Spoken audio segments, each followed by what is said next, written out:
Aujourd'hui, nous allons voir une méthode pour protéger efficacement une surface sur laquelle nous voulons travailler, de manière à ne pas la salir, donc comme une table en bois comme celle-ci.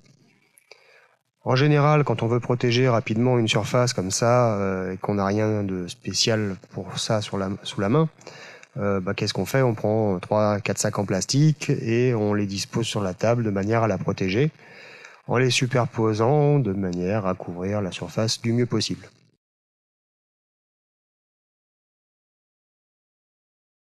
L'inconvénient avec ce type de mise en place, c'est qu'il reste des espaces entre les sacs et par là vont pouvoir se glisser tout ce qui est liquide, poussière de bricolage ou poudre colorée, d'émail de fer, ce genre de choses, et venir abîmer la table. Les sacs étant également glissants, ils risquent de bouger pendant qu'on travaille et donc de venir gêner ce qu'on est en train de faire et d'amoindrir la sécurité qu'on a voulu mettre en place.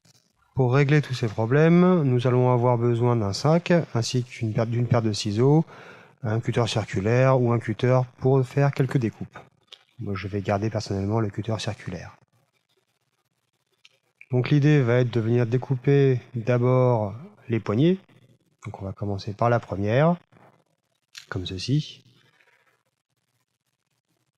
Puis on va couper la deuxième.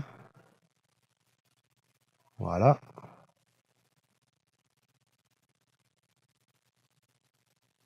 Ensuite, donc ici, nous avons le haut du sac. Et ensuite, nous allons couper une fine bande en bas du sac pour l'ouvrir, comme ceci. Donc maintenant, le sac est ouvert aux deux extrémités.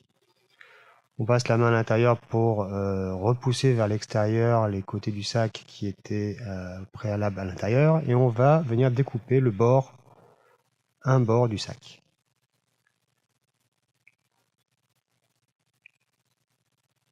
Et nous avons donc à présent une grande feuille de plastique qui ne présente plus de trous, d'espaces par lesquels vont se glisser les liquides. Donc une petite bâche qui va venir protéger la table d'un seul tenant et qui couvre une surface très importante qui correspond à ce qu'auraient couvert 3 sacs mis côte à côte en superposition, voire même, comme nous allons le voir, un peu plus, faisons l'essai. Un sac, 2 sacs et 3 sacs.